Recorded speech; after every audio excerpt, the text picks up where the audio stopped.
I love that you just mentioned your paintings, because that's the next part of the conversation.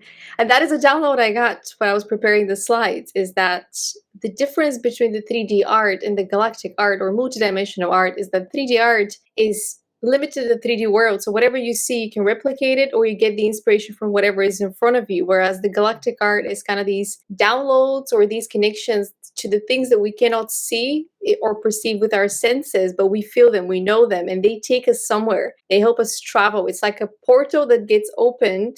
So while you're engaging with the art, you can access the information, or you can access parts of yourself. Subconscious portal with coding and opportunity to move through into a high vibration, that portal.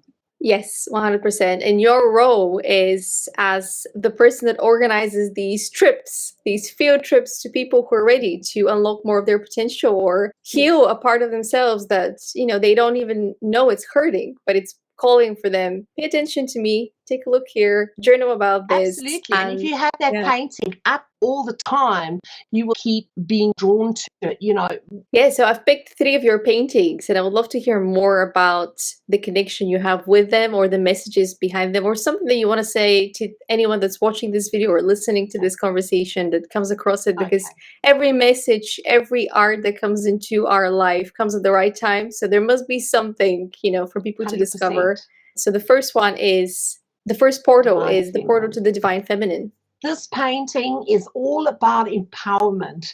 So there's so many women on this planet, and I mean men too, but, specifically one of my kind of real loves is empowering women. And when I painted this painting, I was working with Green Tara and all the fabulous divine goddesses that have overcome. Remember, they came down onto earth and lived lives and overcame their obstacles. And when you tap into their energy, their energetics help you to sort of overcome obstacles that you are facing. If you need more empowerment, you want to have strength, compassion. Kuan Yin is also in the part of this painting. On my website, you can go and have a look at the art, and then you'll read about what each painting has and what it channels and embodies. And the Divine Feminine is very special. I've even done an auric spray for the Divine Feminine and a scarf that you can wear from the artwork, because even the colors are deep purple and pinks and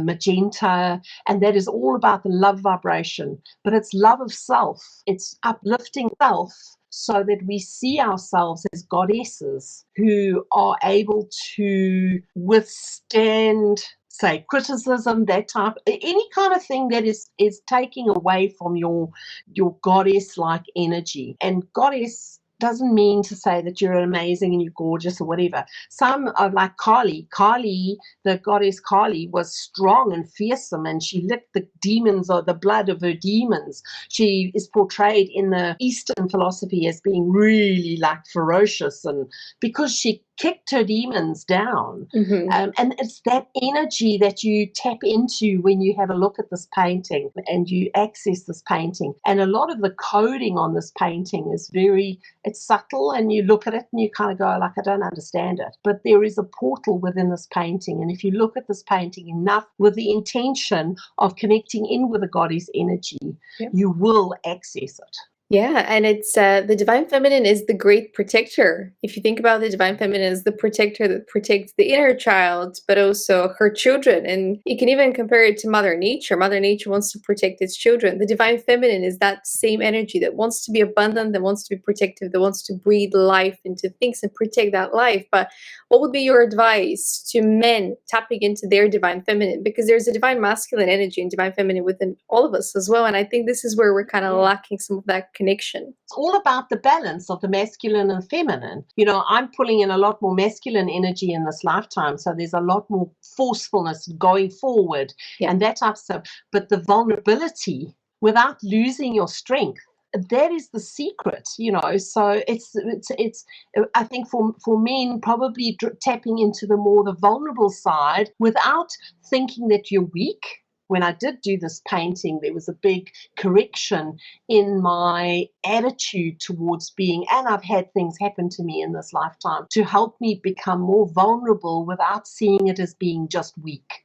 Yeah. That softness and it's not a vulnerability, it's a softness and a softening and a compassion without losing my strength, because women have been persecuted all through our lives, all through Yeah. our previous, I mean, if you look at history, oh my God, it's like scary. The divine feminine has to rise up, but not in a masculine way. So I believe that men are still the protectors, the providers. I believe that that is how they are in the true form, and the happiest form is when they're protecting and providing without dominating. And the woman is the soft and the nurturing, but she can only be that if she's totally in trust of knowing that she's protected and supported.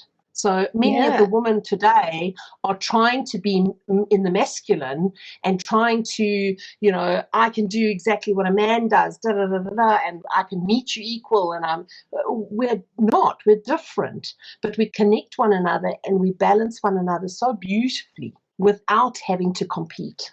Yeah, and vulnerability requires strength as well, to show your emotions Total at the strength. expense of almost being able to be attacked a little bit more. But that's the only way that we can truly connect, to expose our vulnerabilities. And if we want to reach that point of being able to appreciate the world and one another, we need to have that vulnerability. We need to embrace our emotions. And it's not just women that are impacted. I think men have also been kind of demonized for having emotions, when we have men don't cry. Totally. Well, absolutely. We've had all these men don't cry, but the thing is, the pendulum has swung now too far. Now we've got all these sort of men that have been dominated by their moms, and they are not being encouraged to be that masculine in their masculine. So, yeah, I see that a lot, and hopefully we'll all evolve at a good rate. I just hope women don't dominate totally, because that would be so sad. I agree. And I think there's a lot to explore when you open the Divine Feminine portal. It's a huge portal for healing. It's massive. It's massive for men and for women, because we're all basically made up together. It's got to be balanced within each other. With each of us, we have to have the balance of the masculine and the feminine correctly. Yeah, and learn to appreciate our differences, because that's exactly how we step into our element.